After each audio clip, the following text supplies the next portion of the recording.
Assalamualaikum warahmatullahi wabarakatuh.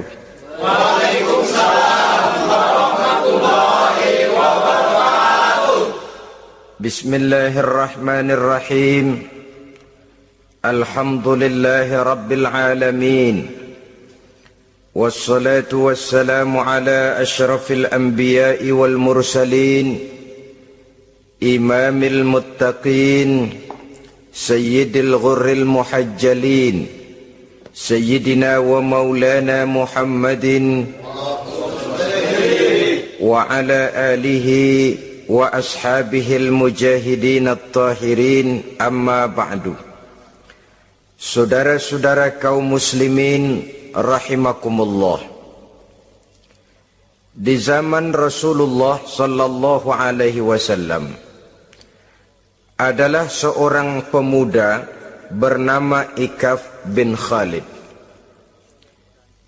Ia seorang pemuda yang ganteng, sehat, tidak impoten, suka bergaul dengan wanita, suka pesta, dan memang ia orang kaya.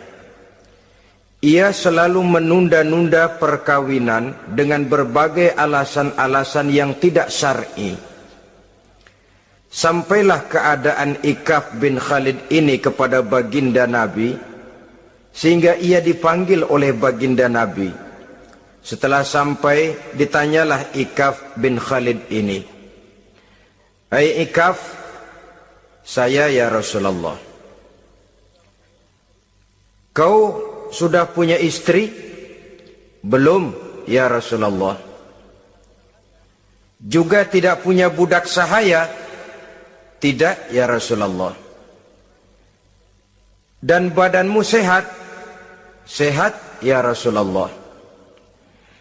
"Kalau demikian," kata Rasul, "kau ini teman setan. Ada dua pilihan Ikaf. Engkau menjadi Nasrani dalam arti meninggalkan hidup perkawinan, atau kalau kau mau ikut golongan kami, kau harus mengikuti tata cara kehidupan kami. Dan salah satu tata cara kehidupan kami ialah melaksanakan perkawinan." Yang kemudian Ikaf bin Khalid ini oleh baginda Rasul dicarikan seorang gadis bernama Karimah binti Kulsum al-Humairi, dan kawinlah Ikaf bin Khalid ini. Dari riwayat singkat ini, saudara-saudara, Rasulullah sallallahu alaihi wasallam melihat bahwa kehidupan Ikaf bin Khalid ini adalah kehidupan yang lazimnya barangkali di zaman sekarang dinamakan kehidupan dari orang-orang yang gemar melakukan free sex, alias samenleven, alias hidup bersama tanpa melakukan pernikahan. Ia sehat, ia kaya, dan ia suka bergaul dengan wanita, sehingga gaya hidup yang sedemikian ini dikecam oleh Rasulullah sallallahu alaihi wasallam. Dua pilihan ditawarkan: menjadi pendeta Nasrani yang bebas dari ikatan perkawinan, atau kalau mau menjadi muslim, ikutlah cara hidup kami, kata Rasul. Dan di antara cara hidup kami adalah melakukan apa yang dinamakan dengan perkawinan. Sebagaimana yang kita maklum, manusia adalah makhluk berketurunan terus-menerus sebagai makhluk dua jenis, laki-laki dan perempuan. Keduanya jelas saling memerlukan, saling membutuhkan. Kita laki-laki perlu perempuan, perempuan juga perlu laki-laki. Walaupun perempuan pora-poranya lebih pintar daripada laki-laki. Biasanya laki-laki kalau sudah jatuh cinta paling kurang se-RW tahu itu. Sana bicara, kemari bicara. Perempuan lebih pandai menyimpan perasaannya. Nah, pada laki-laki diciptakan zat laki-laki yang dinamakan spermatozoa dan pada perempuan terdapat indung telur yang dinamakan ovum. Kedua zat itu harus bertemu, dan untuk itu Allah Subhanahu wa ta'ala menciptakan kekuatan tarik-menarik antara laki-laki dan perempuan. Diciptakan laki-laki dalam biologis yang laki-laki, diciptakan perempuan dalam biologis yang perempuan. Lemah, gemulai, lembut, menarik, ayu, lemot, denok, geboy. Diciptakan magnet yang merupakan kekuatan tarik-menarik antara laki-laki dan perempuan. Dan bila ada persesuaian, maka akan terjadilah persatuan tubuh yang disebut koitus. Bila pada saat itu kebetulan terjadi pengeluaran ovum, maka kedua zat itu akan bertemu di dalam diri perempuan. Dan inilah yang dinamakan konsepsi, yakni permulaan pembinaan jasmaniah makhluk baru dalam rahim seorang perempuan. Inilah makna firman Allah dalam surah An-Nisa ayat pertama. A'udzubillahi minasyaitonir rajim. Ya ayyuhan nasu taqu rabbakumul ladzi khalaqakum min nafsin wahidah wa khalaqa minha zawjaha wa batha minhuma rijalan katsiran wa nisaa.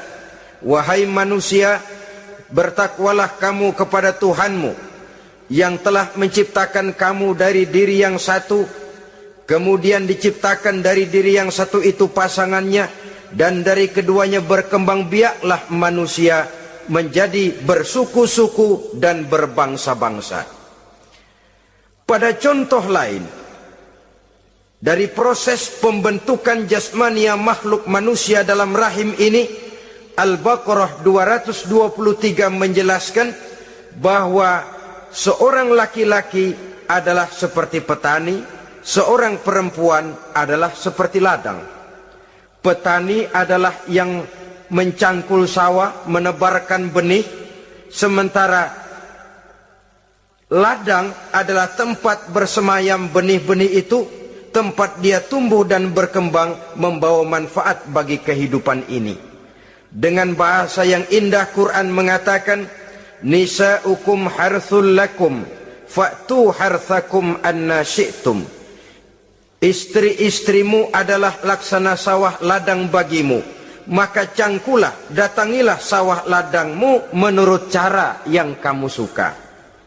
Saudara-saudara kaum muslimin rahimakumullah, belakangan ini orang sering membicarakan pendidikan seks bagi anak-anak. Menurut pendapat saya, walaupun itu diperlukan, tapi tidak harus dilakukan secara menggebu, dan masih banyak hal-hal mendesak lainnya yang lebih perlu dibicarakan ketimbang bagaimana memberikan pendidikan seks kepada anak-anak kecil. Barangkali yang memerlukan, yang sering bertanya tentang seks cuma terbatas kepada anak-anak kecil di kota-kota besar, yang oleh perkembangan teknologi dan komunikasi, daya pikirnya memang sudah sedemikian maju. Tapi berapa ribu jumlah anak-anak kecil yang semacam itu? Selebihnya puluhan juta anak-anak kecil yang tinggal di daerah-daerah terpencil, di provinsi-provinsi lain, di luar keramaian, yang sama sekali belum perlu untuk hal-hal yang semacam itu. Haruskah cuma untuk membela yang 1.000 atau 2.000 orang ini saja, lalu kita mengabaikan yang puluhan juta adanya? Kita masih harus membicarakan bagaimana kurikulum pendidikan yang mapan. Kita harus membicarakan bagaimana sistem pendidikan yang memadai. Saudara-saudara, Quran sendiri harus kita katakan berbicara soal seks, tapi gaya bahasanya sopan. Ajaran yang terkandung di dalamnya luhur, tidak terbuka belak-belakan. Saya khawatir disalahgunakan nantinya. Maklum ya, yang namanya anak-anak, sifat yang menonjol pada dirinya itu adalah hubbut taklid, senang meniru. Apa yang dia lihat, apa yang dia baca, apa yang dia tonton, biasanya ingin dia terjemahkan dalam kehidupannya. Kadang-kadang kalau habis baca komik Superman, dia kepengen jadi Superman. Itu anak kecil. Habis baca buku Si Buta dari Gua Hantu misalnya, pengen jadi si buta dari gua hantu, nyari kayu bikin tongkat. Biasa, itu watak yang namanya hubbut taklid. Sekarang kalau kepada anak-anak semacam itu sudah diberikan pendidikan seks, saya khawatir. Kadang-kadang tidak dididik saja sudah lancar kok. Apalagi kalau sampai dilakukan pendidikan, khawatir disalahgunakan. Saya katakan tadi, Quran juga misalnya Al-Baqarah 223 ini bicara soal seks, tapi sudah lihat gaya bahasanya. Nisa'ukum harsul lakum fa'tu harthakum anna syi'tum. Istrimu adalah sawah ladangmu, cangkulah sawah ladangmu menurut cara yang kamu suka. Mau cangkul sambil mundur juga boleh.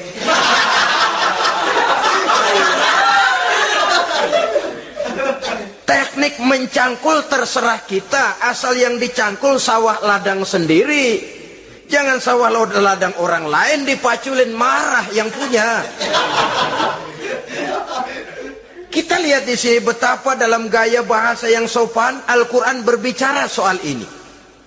Saudara-saudara kaum muslimin rahimakumullah, kesenangan melakukan hubungan seksual digerakkan oleh satu energi, oleh satu kekuatan dalam diri manusia yang dinamakan insting seksual atau libido.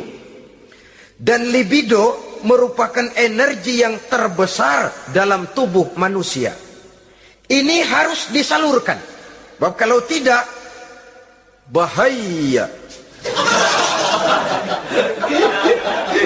Saudara tahu, bahaya itu lebih bahaya dari yang bahaya.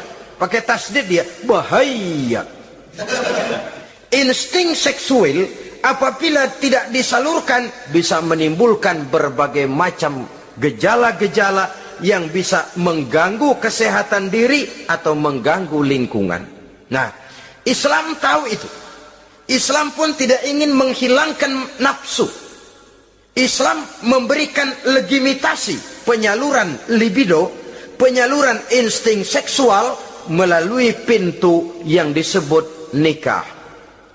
Dengan demikian, nikah merupakan pintu legitimasi untuk manusia di dalam ia menyalurkan insting seksualnya atau libidonya atau kecenderungan untuk melakukan hubungan seksual.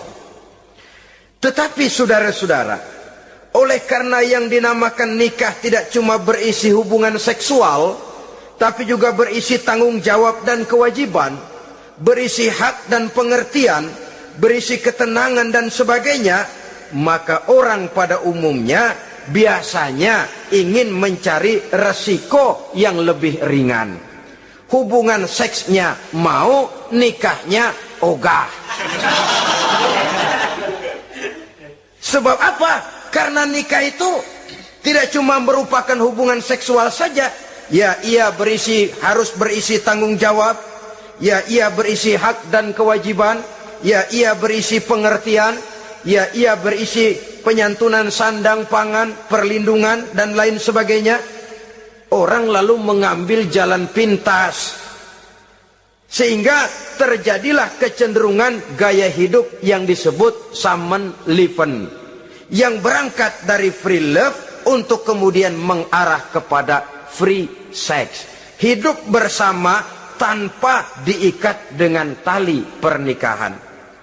Akhirnya apa? Kalau dirasakan cocok, ya terus. Kalau nggak cocok, ya bubar.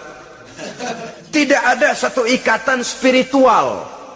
Kalau demikian halnya, maka manusia belum terlalu jauh nilainya daripada makhluk bernama binatang, yang penyaluran insting seksualnya tidak perlu diikat dengan pintu yang bernama nikah.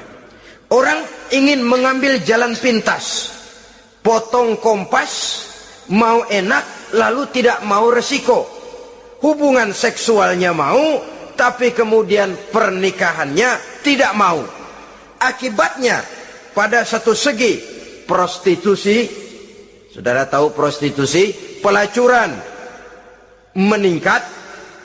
Perkara apa latar belakangnya itu bukan soal kita, tetapi kemudian terjadilah proses yang dinamakan prostitusi, atau kalau tidak terjadilah pergaulan bebas di dalam kehidupannya.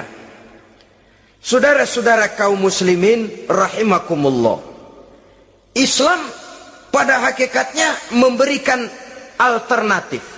Sehingga Nabi mengajarkan dalam satu hadis, ya ma'syarasy syabab, wahai para pemuda, man istata'a minkumul ba'at, barang siapa di antara kamu mampu memberi nafkah. Ba'at di sini diartikan nafkah. Nafkah apa? Nafkah zahir, nafkah batin. Itu arti ba'at. Hai para pemuda, siapa di antara kamu yang sudah sanggup memberikan nafkah, baik zahir maupun batin, hendaklah dia melakukan perkawinan. Jangan lupa ini, man istata'a minkumul ba'at, yang mampu memberikan nafkah baik zahir maupun batin, hendaklah dia melakukan perkawinan. Kadang-kadang ada juga anak muda nekat banget, main derulung aja, nggak nengok kiri, nggak nengok kanan, tidak memahami yang namanya ba'at. Ba'at ini nafkah zahir. Nafkah zahir itu apa? Ya sandang, ya pangan, ya perlindungan. Nafkah batin itu apa? Ya kasih sayang, ya pengertian, ya termasuk di dalamnya melakukan hubungan seksual. Kalau itu cuma dasar itu, rasanya mah setiap kita mampu. Tapi kan tidak cuma itu yang jadi modal bagi satu perkawinan. Siapa di antara kamu yang sudah mampu memberikan nafkah, hendaklah dia kawin. Fa illam yastati', tetapi apabila dia tidak mampu memberikan nafkah itu, fa alaihi bisyam, hendaklah dia melakukan puasa. Sebab apa? Puasa ini esensinya kemampuan mengendalikan hawa nafsu. Umpamanya ada pemuda, badannya sehat, tidak sakit, tetapi dia belum mampu untuk memberikan nafkah. Sementara temperamennya termasuk tegangan kelas tinggi.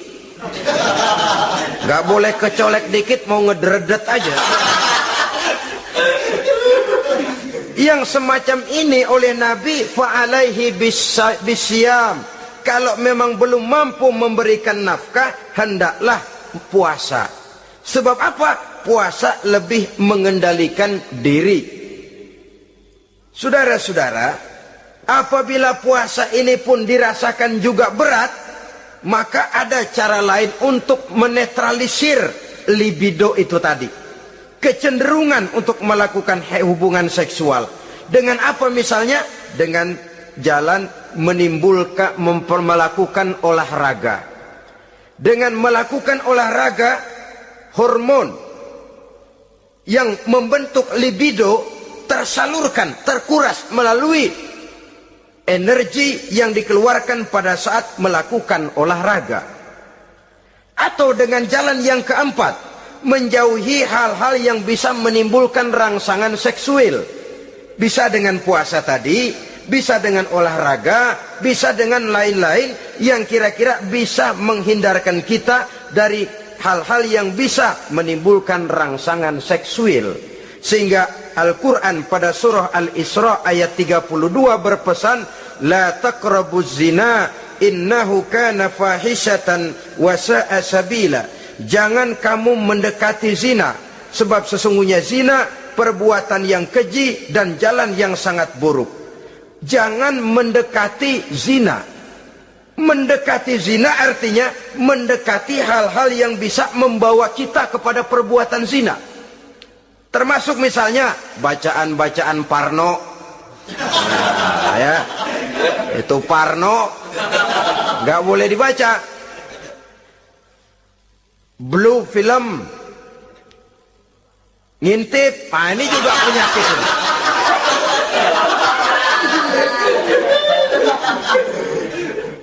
Itu termasuk dalam larangan la taqrabu zina. Jangan kamu mendekati hal-hal yang bisa menyebabkan kamu jatuh kepada zina. Kalau itu didekati, besar kemungkinan kita akan terperosok ke dalamnya. Sehingga pepatah bilang, kalau takut jatuh ke sungai, jangan main di pinggir sungai. Kalau takut ombak, jangan berumah di tepi pantai. Kalau takut jatuh kepada zina, jangan mendekati hal-hal yang bisa membawa kita kepada perzinaan. Nah, saya merasa prihatin bahwa dimanapun di dunia ini, modernisasi, kemajuan sering membawa proses pergeseran nilai. Cepatnya arus komunikasi. Apa yang terjadi di Amerika hari ini bisa kita tahu hari ini. Apa yang terjadi di Eropa hari ini bisa kita saksikan hari ini. Proses komunikasi yang sedemikian canggih membawa dampak proses pergeseran nilai dalam diri dan kehidupan manusia. Akibatnya dia banyak tahu, dia banyak melihat, dia banyak mendengar. Kalau dia tidak punya filter, dia akan mudah terhanyut oleh nilai-nilai yang menggeser dia dari tuntunan ajaran agamanya. Maka dengan demikian saudara-saudara, Islam memberikan legitimasi terhadap penyaluran insting seksual melalui pintu yang disebut nikah. Dan Islam mencela apa yang disebut Samenleven, free love atau free sex alias hidup bersama tanpa melakukan pernikahan. Apa yang akan terjadi dalam kehidupan ini apabila manusia bergaul sebebas-bebasnya tanpa terikat lagi oleh norma dan kaedah kehidupan beragama? Sudah cukup banyak korban bergelimpangan dari arus yang namanya pergaulan bebas dengan dalih new morality, kebudayaan moral baru yang terlepas dari bimbingan kehidupan beragama. Saudara-saudara kaum muslimin rahimakumullah, dulu zaman kakek kita itu ya sedang sih sedang.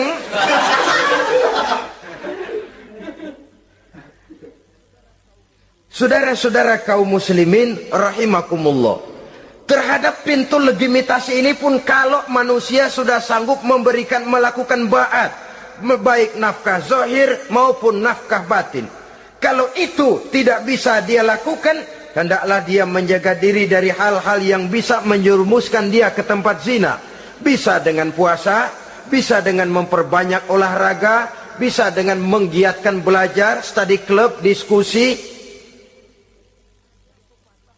Ada pepatah mengatakan 3 hal yang bisa membawa kerusakan. 3 kosong. Kosong iman, kosong kantong, kosong perut. 3 kosong ini yang sering membawa kerusakan dalam diri manusia. Pertama, kosong iman. Yang kedua, kosong kantong. Yang ketiga, kosong perut. Ketiga kosong ini kalau sampai kumpul pada diri kita 3-0, berapa yang ngubernya? Sering kalah kita. Kosong iman, kosong kantong, kosong perut. Maka motif dari berbagai macam kejahatan umumnya karena 3 kosong ini. Orang bisa jatuh ke tempat zina, bisa jatuh kepada korupsi, bisa jatuh kepada perampokan, pencurian, dan berbagai macam perbuatan negatif. Pertama, kosong iman. Kalau sudah kosong iman, ini kosong yang paling berbahaya. Dia tidak ada lagi yang ditakutin. Polisi, ya apa selamanya polisi mau nongkrongin dia. Kalau sudah kosong iman, ini sudah tidak ada lagi norma yang diindahkannya. Yang kedua, kosong kantong. Orang kalau kosong kantong mudah gelap mata. Bawaannya udah was-was mulu uring-uringan. Kosong kantong. Yang ketiga, kosong perut. Kosong perut ini lapar, kemiskinan maksudnya, bisa membuat orang jadi jahat, bisa membuat orang menjadi pelacur, bisa membuat orang jadi koruptor, bisa membuat orang jadi penjahat. Itu motifnya karena kosong perut. Dari 30 ini yang paling berbahaya sesungguhnya kalau orang sudah mengalami kosong iman. Perut kosong, kantong kosong, tapi iman penuh, masih ada rem. Ya.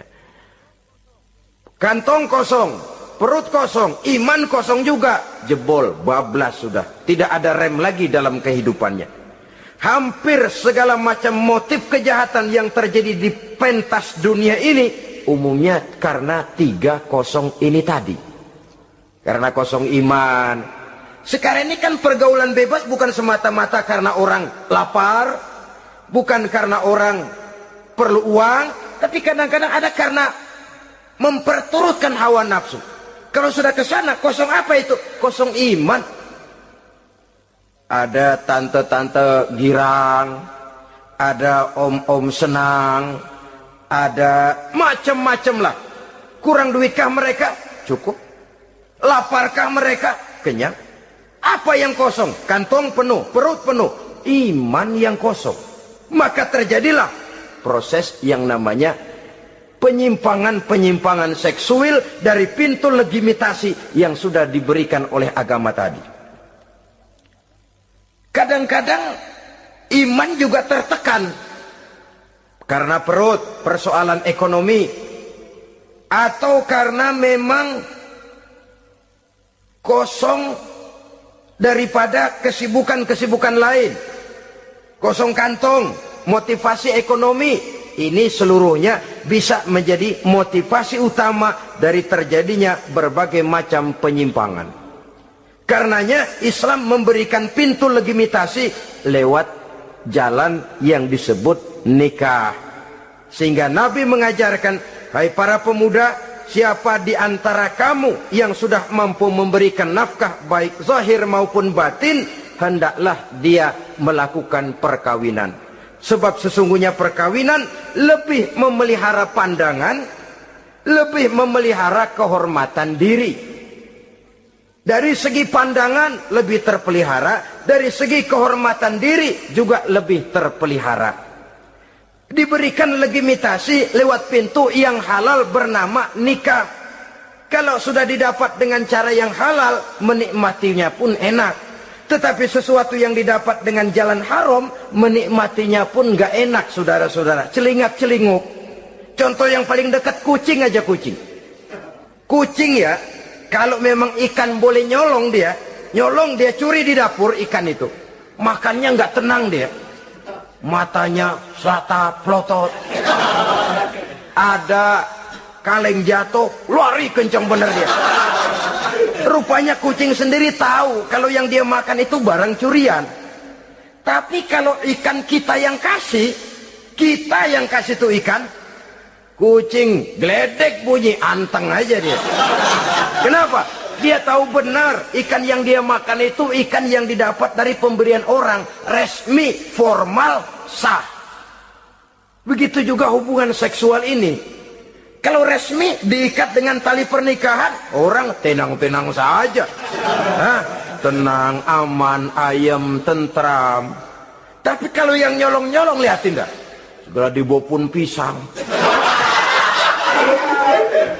Mana nyamuk gede-gede banget, gerusak, gerusuk. Hansip lewat kabur dia.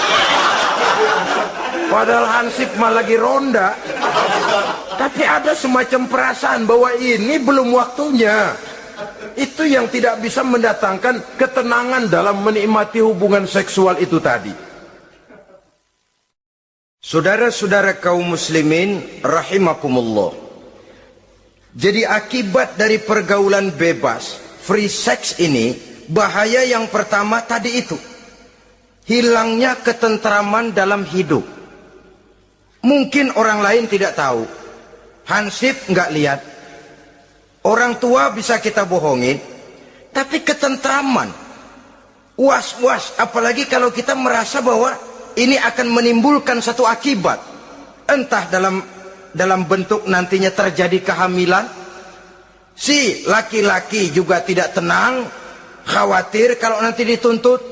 Si perempuan juga setelah melakukan pergaulan bebas itu hilang ketentraman hidupnya. Apalagi kalau dia harus kehilangan sesuatu yang sangat berharga dalam kehidupannya. Kegadisan katakanlah, keperawanan katakanlah begitu. Sesuatu yang semestinya dijaga dan dijunjung tinggi. Tapi kadang-kadang memang cinta, inilah yang namanya cinta. Sehingga cinta itu katanya buta. Kalau sudah buta, apa saja terasa jadi indah, apa saja diserahkan. Akibatnya mahkota yang paling berharga sering hancur berantakan sebelum pada waktunya. Akhirnya ketentramannya hilang.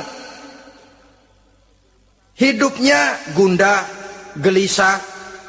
Pada mulanya memang dia tidak merasa cerah, segalanya menjanjikan dan menyanyikan keindahan. Tapi setelah proses pergaulan itu terjadi, dia kehilangan kegadisannya, si pemuda resah, si gadis pun gelisah. Apa yang dia tunggu? Jangan-jangan, jangan-jangan.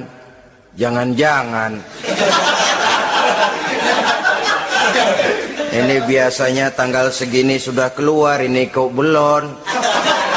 Waduh, jangan-jangan. Makin merana lah dia. Tidak ada lagi ketentraman dalam hidupnya. Akibatnya kegelisahan itu lalu tumbuh dalam hidupnya.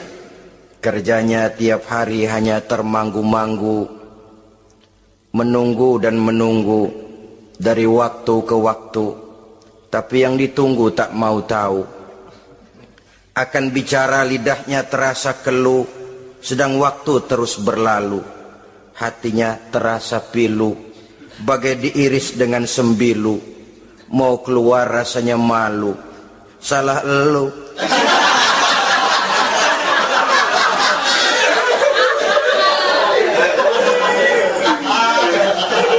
Iya toh? Salah elu. Ngapa nggak sabar nunggu pengulu?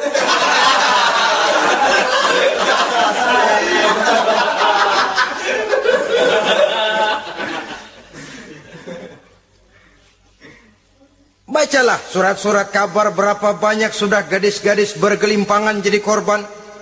Berapa banyak sudah bayi-bayi yang lahir ke dunia ini tanpa tahu kemana dia harus memanggil bapak.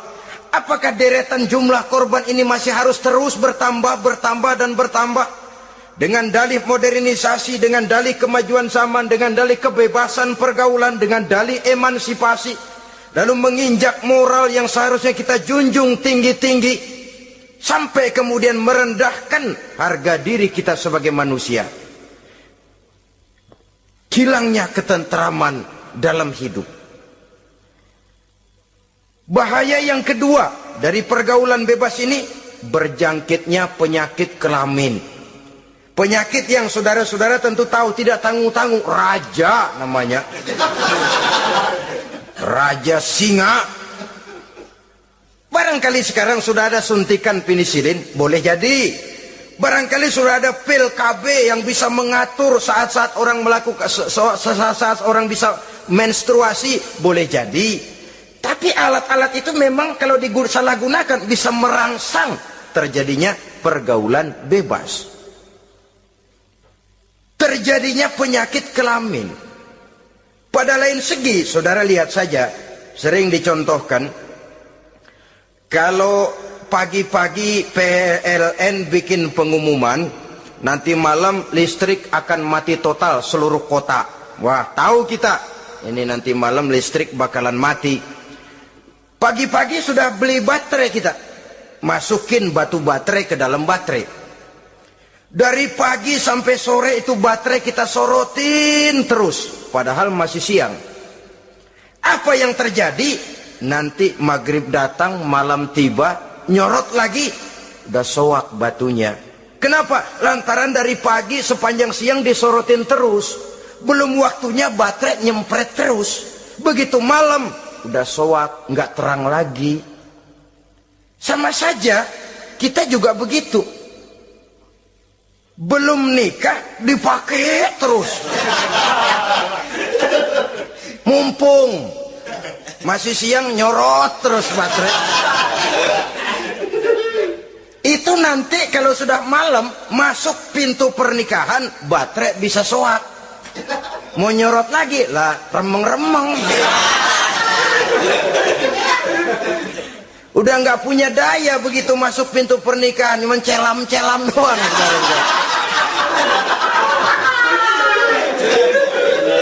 Kata orang-orang bisa assalamualaikum doang, nggak masuk, keluar lagi udah. Permisi doang. Saudara hadirin yang saya hormati, jadi itu juga termasuk satu jenis penyakit yang nantinya tentu akan merusak dan mengganggu keharmonisan hidup berumah tangga.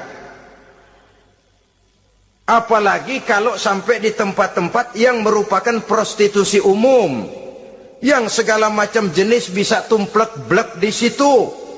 Kita bisa bayangkan jenis penyakit-penyakit yang tumbuh di sana.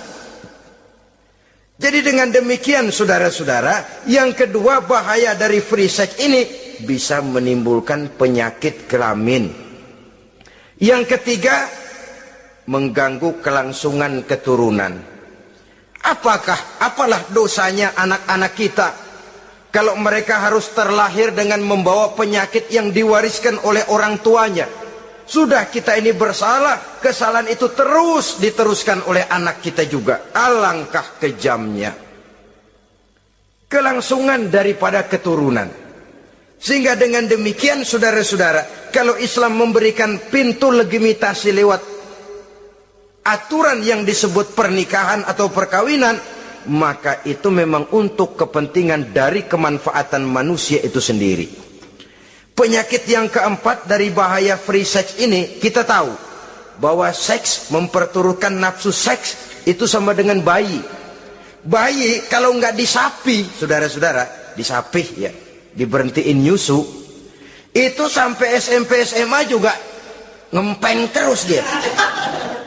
Kadang-kadang seorang ibu kan berat, aduh anak saya mau disapih, kasihan. Terus jangan disapi, sampai SMA masih ngempeng dia. Nafsu begitu, kalau diperturutkan, tidak diblokir, ya terus dan terus. Umumnya nggak ada orang yang nggak ketagihan kalau sudah melakukan hubungan seksual. Sehingga ada orang terlambat nikah, ketika ditanya bagaimana kamu nikah, nyesel kenapa? Kalau tahu enak dari dulu aja.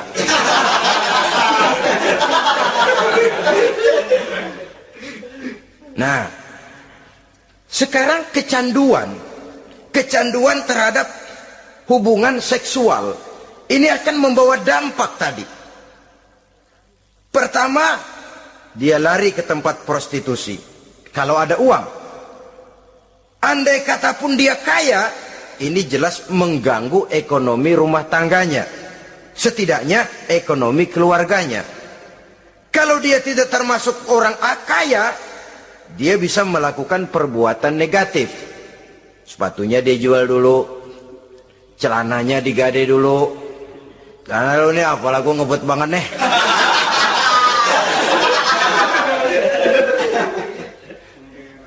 Itu sudah mengarah kepada ekonomi.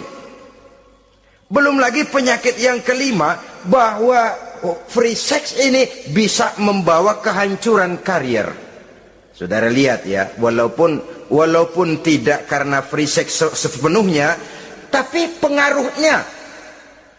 Konon Julius Caesar yang begitu gagah perkasa, takluk dan bertekuk lutut di bawah kaki Cleopatra.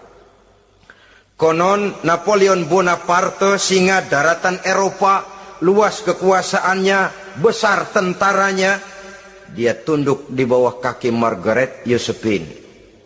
Bahkan konon Adolf Hitler yang begitu luar biasa cuma tunduk kepada Eva Braun. Baiklah, itu sejarah masa lalu. Yang sekarang yang kita alami, saudara, betapa seorang senator seperti Gary Hart, calon presiden unggulan di Amerika, brilian, jenius, cerdas, diunggulkan, masih muda, betapa calon presiden ini harus mundur dan hancur karier politiknya cuma karena skandalnya dengan seorang hostess bernama Donna Rice. Ini di Amerika loh, di satu negara yang konon katanya menganut liberalisme, Tapi begitu tingginya dijunjung nilai-nilai moral. Kalau dia terlibat begitu, bagaimana kalau dia jadi presiden nanti? Bahkan paling belakang saudara-saudara, John Tower yang oleh Presiden Bush dicalonkan menjadi Menteri Pertahanan terpaksa ditolak oleh Senat. Oleh karena skandalnya, ya dengan minuman keras, ya dengan wanita. Saya katakan lagi, ini di negara yang kita katakan, kita tuding sebagai negara liberal. Di negara yang menganut mudah-mudinya pergaulan bebas, entah nilai moral dituntut sedemikian luhur, sehingga seorang bisa mengundurkan diri dari calon presiden karena terlibat skandal.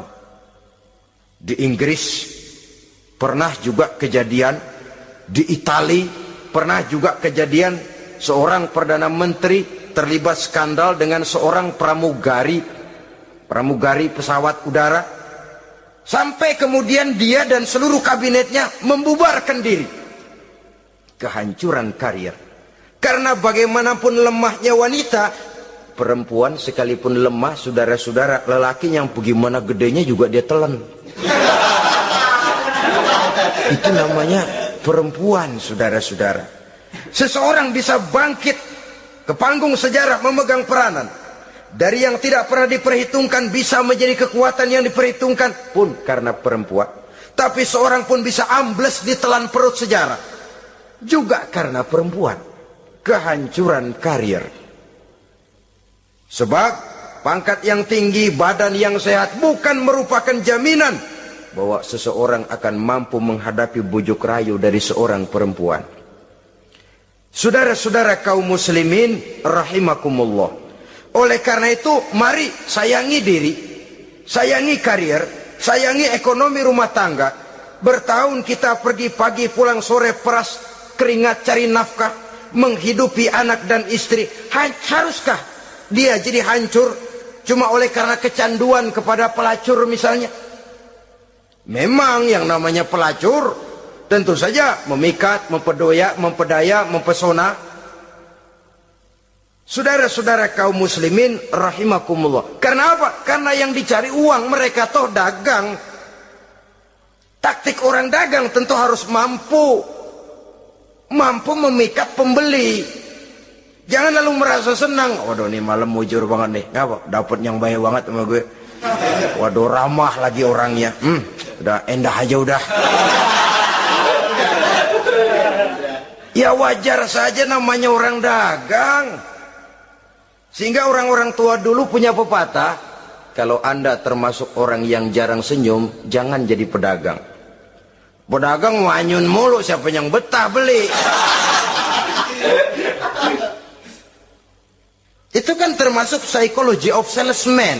Memang caranya orang dagang yang mesti begitu.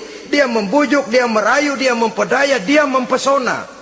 Jatuh kita ke kerayuannya, sulit untuk bangkit kembali. Karena itu, jangan dibiasakan.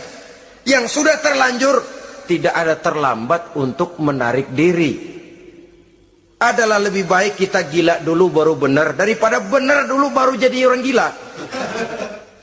Kalau orang gila mau benar, ini gampang ngaturnya. Tapi sudah benar, lalu gila. Ini repot, saudara-saudara. Dibilangin apa-apa, dia pernah jadi orang benar. Lebih baik kita memulai hidup ini dengan lembaran kelabu. Kalau pada akhirnya kita bisa mengganti dengan lembaran-lembaran putih, daripada kita mulai dengan lembaran putih kalau akhirnya jadi kelabu. Yang paling baik tentu putih sejak lembaran pertama sampai kepada lembaran terakhirnya. Saudara-saudara kaum muslimin rahimakumullah. Lalu selain zina, apa penyimpangan-penyimpangan seksual itu? Ya, penyimpangan yang umum yang tidak dilakukan oleh sepasang suami istri dinamakanlah dia dengan zina. Tapi kadang orang mencari jalan lain untuk menyalurkan insting seksualnya itu. Ada misalnya dia puasa emang kagak doyan, budek seharian kagak makan, capek. Olahraga ndak suka olahraga. Sementara tegangannya tegangan tinggi. Baca buku yang parno, seneng. Kalau ngomong selalu yang nyerempet-nyerempet.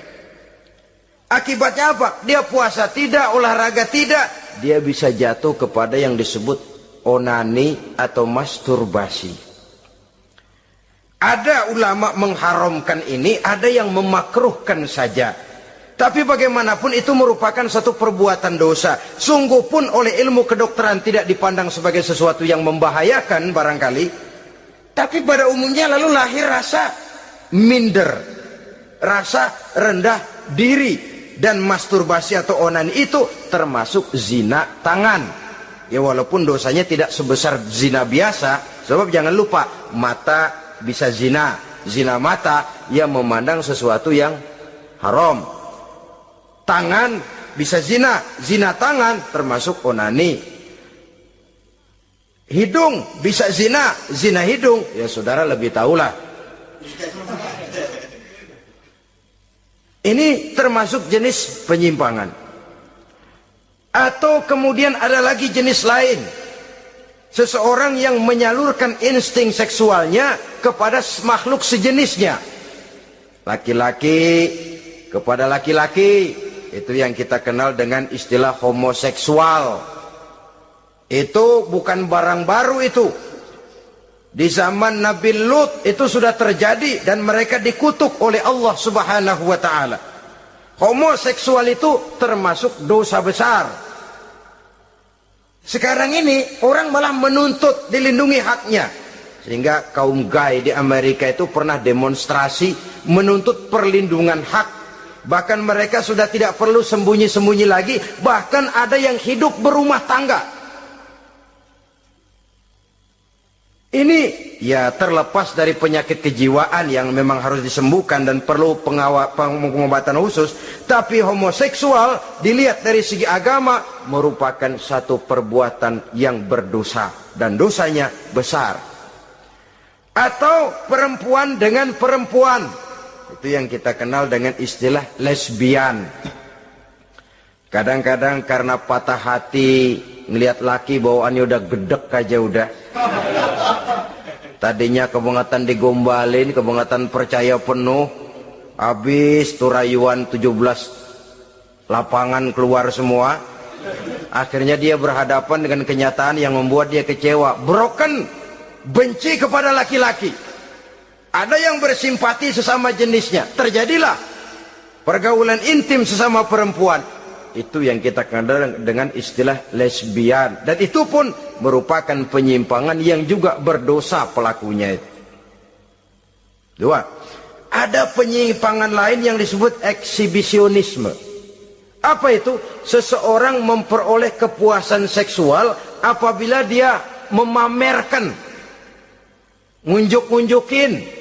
Ini termasuk penyakit kejiwaan, penyakit pameran. Memamerkan auratnya kepada orang lain. Di situ dia merasakan satu kepuasan. Jangankan memamerkan ya, dalam artian memperlihatkan. Melihat begitu saja sudah bukan perbuatan yang baik, apalagi sampai memamerkan.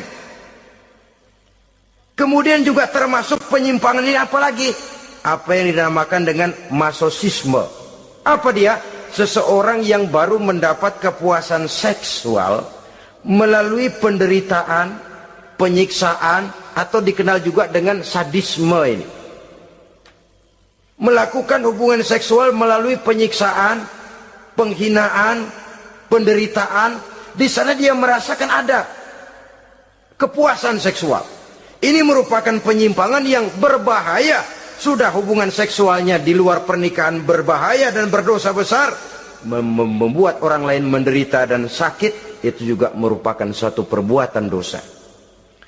Kemudian yang kelima, apa yang disebut dengan pedofilia. Belakangan ini kita sering baca surat kabar atau majalah. Ada orang tua berhubungan dengan anak kandungnya sendiri. Inna lillahi wa inna ilaihi raji'un. Ini udah bapak moyangnya dosa ini. Sudah zinanya dosa dilakukan kepada anak kandung sendiri. Bahkan pernah 2 orang anak kandungnya masih SMP digarap sekaligus oleh bapak kandungnya sendiri. La haula wala quwata illa billah. Sudah kayak apa hati orang tua? Anaknya sendiri, bapak moyangnya dosa. Penyimpangan seksual sampai hati seorang bapak bergaul dengan mempergauli. Bahkan kalau mempergauli barangkali mendingan memperkosa anaknya sendiri, anak kandungnya yang dilahirkan oleh istrinya, itu yang digarapnya. Saudara-saudara kaum muslimin rahimakumullah. Begitulah memang makin maju zaman, makin canggih teknologi, makin canggih juga kriminalitas di dalam dunia ini. Namun seperti kita maklum, polisi punya satu teori. Kejahatan bisa terjadi karena 2 faktor yang dinamakan faktor N dan K. Niat dan kesempatan. Niat ada, kesempatan tidak ada, sulit untuk berbuat jahat. Kesempatan ada, niat tidak ada, tidak jadi orang berbuat jahat. Tapi di antara 2 faktor ini, yang paling utama sesungguhnya adalah faktor N, faktor niat. Kalau niat sudah kuat, kesempatan bisa diciptakan. Waktu bisa ditunggu, momen bisa dinantikan. Tapi kalau niat yang tidak ada, bagaimanapun banyak kesempatan, kita tidak akan mungkin untuk bisa melakukan kejahatan. Karena faktor niat itu yang tidak ada. Oleh karena itu agama mengajarkan, ala inna fil jasadi mudghah, iza solahat solahal jasadu kulluh, wa iza fasadat fasadal jasadu kulluh, ala wahiyal qalbu. Ketahuilah bahwa dalam tubuh manusia ada segumpal daging. Jikalau daging itu baik, seluruh tubuh akan menjadi baik. Jikalau daging itu rusak, seluruh tubuh akan menjadi rusak. Ala wahiyal qalbu, ketahuilah bahwa daging itu tidak lain adalah hati. Jadi kalau tubuh manusia ibarat satu kerajaan besar, yang menjadi raja adalah hati. Seluruh anggota badan yang lain merupakan prajurit yang hanya tunduk kepada komando sang hati. Bila hati baik, seluruh anggota tubuh dan panca indera akan menjadi baik. Tapi bila hati rusak, maka seluruh anggota tubuh akan melakukan kerusakan. Tangan akan melakukan kerusakan. Kaki akan berjalan ke tempat yang rusak. Lidah akan membicarakan yang rusak. Mata akan memandang yang rusak. Telinga akan mendengar yang rusak. Dan selanjutnya karena hati memang sudah kotor.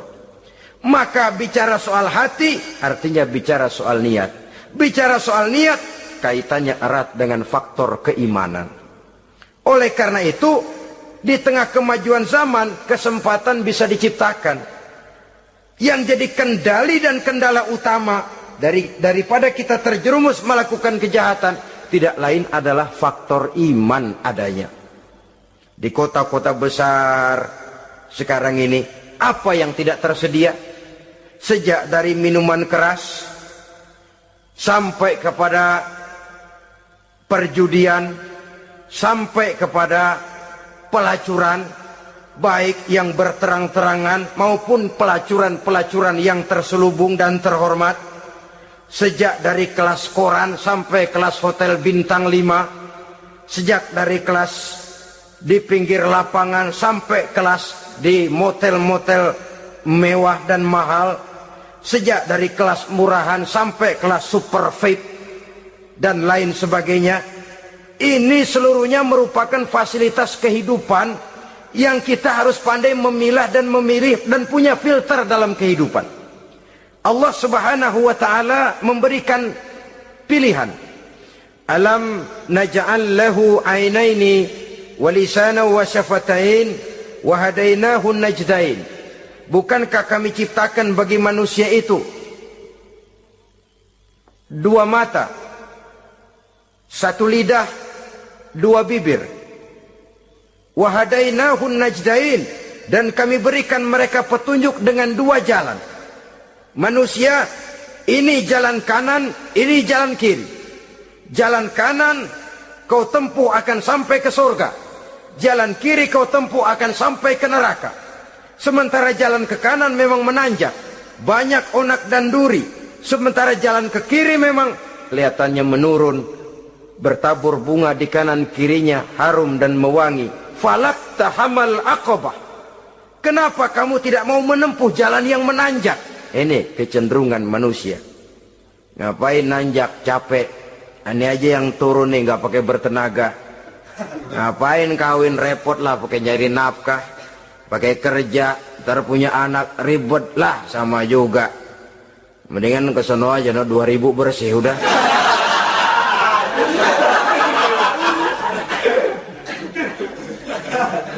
Falak tahammal aqabah. Mengapa kamu tidak mau menempuh jalan yang nampaknya menanjak ini, padahal di ujungnya menanti pancaran sinar kebahagiaan? Kau turuni jalan yang kelihatannya menurun ini, padahal di bawahnya menunggu jurang kehancuran yang sangat teramat dalam. Saudara-saudara kaum muslimin rahimakumullah.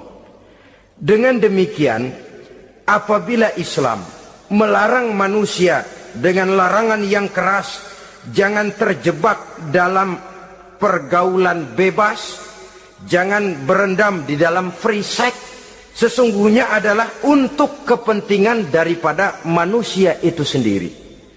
Untuk martabatnya sebagai makhluk yang mulia tetap terjaga, ketenangan dan ketentraman hidupnya tetap terpelihara, jauh dari segala macam penyakit kelamin yang bisa membahayakan dirinya dan keturunannya, membawa kemantapan dan kemapanan di dalam ekonomi, dan juga jenjang karier yang dititinya, jenjang karier yang ditempuhnya.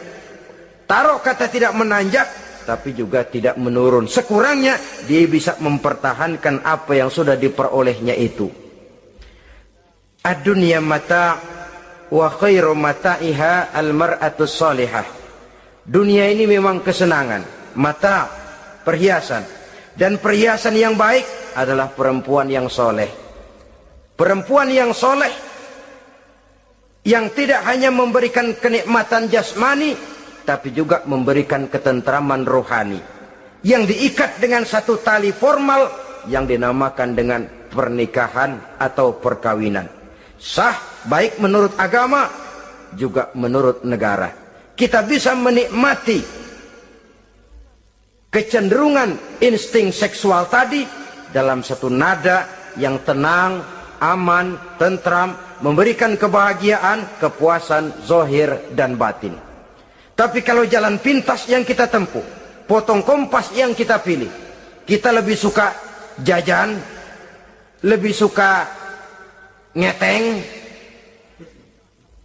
Nikah kan berat, bayar mas kawin, bawa uang belanja segala macam. Iya, tapi sekaligus setelah itu saudara boleh pakai seumur hidup, asal masih ada napasnya masih bisa dipakai.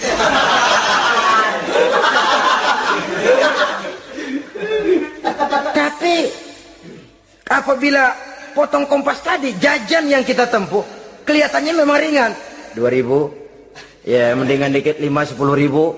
Atau kalau sudah kelas VIP bisa ratusan bahkan jutaan, sekali, 2 kali, 3 kali. Kalau dihitung-hitung bangkrut nggak karu-karuan kita.